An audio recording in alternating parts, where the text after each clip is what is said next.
अस्सलाम वालेकुम व्यूअर्स, आप देख रहे हैं इन सर्च ऑफ विजडम। बौद्ध मज़हब एक ऐसा मज़हब है जो 2500 साल पहले इंडिया में शुरू हुआ, लेकिन इंडिया से निकलकर Nepal, Sri Lanka, China, Japan, Thailand और बहुत सारे दूसरे इलाकों में तेज़ी से फैलता चला गया। आज की अपने इस वीडियो में हम बुद्धिज़्म की तारीख़, अकायद और फ़िलॉसफ़ी के बारे में बात करेंगे। बुद्धिज़्म के फाउंडर सिद्धार्था गौतमा की लाइफ स्टोरी पे ऑलरेडी एक वीडियो चैनल पे मौजूद है, जिसका लिंक आपको डिस्क्रिप्शन में मिल जाएगा। गौतमा सिद्धार्था की जब पैदाइश होती है तो एक पेशीन गोई के जरिए बादशाह को ये बता दिया जाता है कि उनका बेटा तख्त को ठुकरा देगा और फ़कीरी की ज़िंदगी गुजारेगा। और ऐसा ही हुआ। जब 29 साल की उम्र में सिद्धार्था को बाहर घूमने की इजाज़त मिली तो रास्ते में उसने एक बीमार शख्स को देखा, एक बूढ़े आदमी को देखा और एक पंडित को देखा। और यही वो वाक़यात थे कि सिद्धार्था के दिलो दिमाग में बहुत सारे सवालात उठने लगे कि अगर इतनी तकालीफ सहने के बाद इंसान को मर ही जाना है तो फिर इस ज़िंदगी का क्या मकसद है। और जब सिद्धार्था ने एक पंडित को देखा तो वो बहुत पुरसकून था, वो बहुत खुश नज़र आ रहा था। और इसी वजह से सिद्धार्था इस नतीजे पर पहुँचे कि दुनिया के तमाम मसाइल की जड़ मादियत परस्ती यानी मटीरियलिज़म है। इंसान अगर दुनिया से अपनी मोहब्बत और दुनिया की आसाइशों से अपनी मोहब्बत छोड़ दे तो उसे बहुत सारी तकालीफ से निजात मिल सकती है। और यही वजह बनी कि उन्होंने महल की ज़िंदगी को ठुकरा दिया और अगले 6 साल तक जंगलों में रियाजत करते रहे। इन 6 सालों के दौरान वो दुनिया में मौजूद इंसानों को दरपेश मसाइल के बारे में और मुसीबतों के बारे में सोचते रहे। जंगल में मौजूद पंडितों के एक गिरोह से सिद्धार्था की मुलाकात होती है। कुछ अरसा वो इसी गिरोह के साथ मेडिटेशन सीखते रहे। कुछ अरसा इनके साथ रहने के बाद वो योगियों के एक ऐसे गिरोह से मिलते हैं जो कि भूखे रहने में और मेडिटेशन में बहुत ज़्यादा सख्त थे। सिद्धार्था ने भी इस सख्त मेडिटेशन के उसूलों को अपनाना शुरू कर दिया और अपने आप को बहुत ज़्यादा भूखा रखना शुरू कर दिया। 6 साल उन्होंने सिर्फ बीज और पत्ते खाकर गुजारे, लेकिन इसके बाद वो इतने लागिर और कमज़ोर हो गए कि सोचने तक के काबिल ना रहे। इतनी सख्त मेडिटेशन के बाद भी वो किसी नतीजे पर ना पहुंच सके और यही वजह है कि उन्होंने दोबारा से खाना पीना शुरू कर दिया। सिद्धार्था एक दिन बुद्धि के दरख्त के नीचे मुराकबा कर रहे थे कि उन्हें अपना जवाब मिल गया कि पुरआसाइश ज़िंदगी और सख्त मेडिटेशन के दरमियान का रास्ता ही दरअसल निर्वाणा है।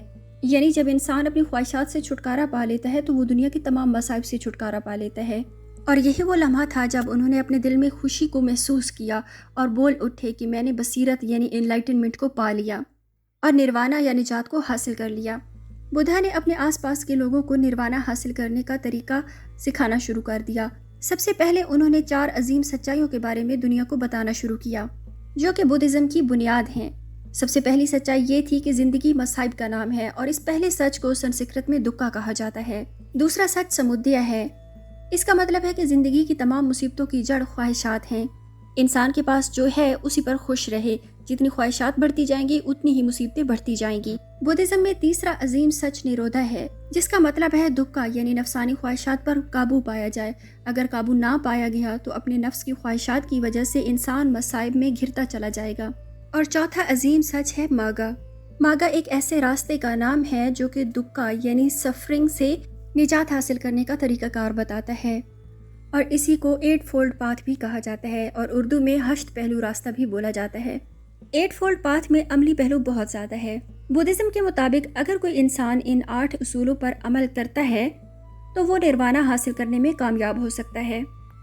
8 फोल्ड पाथ या 8 पहलू रास्ता बुद्धिज़्म में बहुत ज़्यादा अहमियत का हामिल है।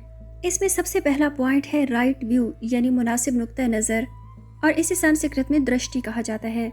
दूसरा नुक्ता है मुनासिब इरादा, जिसे संकल्प कहा जाता है।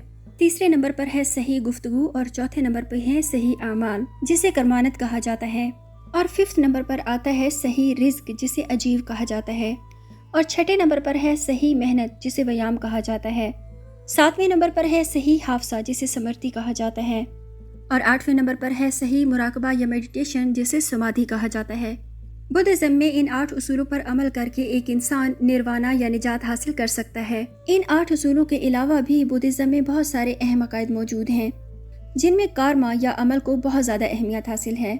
दूसरे इंडियन रिलीजन्स की तरह बुद्धिज़्म में भी ये अकीदा मौजूद है कि अगर आप कोई बुरा काम करेंगे तो वो अगली ज़िंदगी में आपके पास ज़रूर वापस लौट कर आएगा। बुद्धिज़्म में कर्मा को बीज से तशबीह दी जाती है, यानी अगर आप अच्छाई का बीज बोओगे तो बदला अच्छाई में ही मिलेगा। अगर बुराई का बीज बोओगे तो बदला बुराई में ही मिलेगा। यानी अगर आप किसी चींटी को बगैर देखे मसल देते हो तो उसका कोई गुनाह नहीं, लेकिन अगर जानबूझकर चींटी को मसल दिया जाए तो अगली जिंदगी में इसका भी बदला देना पड़ेगा। बुद्धिज्म में रीबर्थ के साइकिल पर भी बिलीव किया जाता है। साइकिल ऑफ रीबर्थ एक ऐसा अकीदा है जो कि इंडिया के तमाम मज़ाहिब में यकसा नजर आता है, चाहे वो सिखिज्म हो, जैनिज्म हो या बुद्धिज्म हो। बुद्धिज्म के मुताबिक रीबर्थ साइकिल में कार्मा का बहुत अमल दखल होता है। अगर आप अच्छे आमाल करते हैं और अपने इन अच्छे आमाल की वजह से एनलाइटनमेंट हासिल कर ली तो बार बार रीबर्थ के साइकिल से आप बच सकते हैं और निर्वाणा हासिल कर सकते हैं। बुद्धिज्म में निर्वाणा जन्नत की तरह कोई जगह का नाम नहीं, बल्कि ये स्टेट ऑफ माइंड का नाम है। जब कोई निर्वाणा हासिल कर लेता है तो उसकी शख्सियत से मैं का लफ्ज़ बिल्कुल ख़त्म हो जाता है। वो सारी मखलूक के लिए नरमी और रहमदिली का जरिया बन जाता है। सिद्धार्था गौतम पूरे हिंदुस्तान में अपना पैगाम फैलाकर 81 साल की उम्र में वफात पा गए। उनकी वफात के बाद उनके पैरोकारों ने उनका पैगाम पूरे एशिया में फैलाया। बुद्धिज्म में खुदा का कॉन्सेप्ट नहीं है, ना ही जन्नत और जहन्नम का कोई तस्वुर पाया जाता है। हिंदू मज़हब के बरअक्स इस मज़हब में ज़ात पात का कोई तस्वुर मौजूद नहीं है और इस दुनिया में मौजूद तमाम मज़ाहिब की तरह बुद्धिज्म में भी फ़िरके पाए जाते हैं, जिनमें से 2 बड़े फ़िरके अहम हैं, महायाना और थेरावादा। महायाना का मतलब है पहिया। ये फ़िरका ज़्यादातर मशरकी एशिया में पाया जाता है। महायाना के अकायद में सबसे अहम बोधिसत्वा का अकीदा है, जिसका मतलब है एनलाइटेंड बीइंग्स। महायाना ज़्यादातर चीन, जापान, तिब्बत और मंगोलिया के इलाकों में पाया जाता है। महायाना बुद्धिज़्म में सब डिविजन्स भी हैं, जिनमें ज़ेन बुद्धिज़्म, तिब्बतन बुद्धिज़्म और प्योर लैंड बुद्धिज़्म की डिविजन्स नजर आती हैं। तिब्बतन बुद्धिज़्म के मजहबी पेशवा को दलाई लामा कहा जाता है। बुद्धिज़्म में मौजूद दूसरा अहम फ़िरका थेरावादा है। इसको स्कूल ऑफ एल्डर्स भी कहा जाता है। ये फ़िरका पुरानी रिवायात पर मबनी है। थेरावादा फ़िरका में सुत्ता की किताब को बहुत अहमियत हासिल है। ये बुद्धा के ज़माने में ही लिखी गई थी और इसकी ज़ुबान कदीम पाली है। Theravada Buddhism Sri Lanka, Myanmar, Laos, Cambodia, Nepal वगैरह के मुल्कों में प्रैक्टिस किया जाता है। बुद्धिज़्म की तालीमात में अहिंसा यानी नॉन वायलेंस का भी बहुत ज़्यादा अमल दखल है, जो कि आज के बुद्धिज़्म के प्रैक्टिशनर्स में बहुत कम देखने को मिलता है। उम्मीद है आज की इस वीडियो से आपने कुछ नया सीखा होगा। मेरे चैनल को सब्सक्राइब कीजिए, वीडियो को लाइक कीजिए और अपना फीडबैक देना बिल्कुल भी ना भूलिएगा। Thanks for watching. अल्लाह हाफिज़।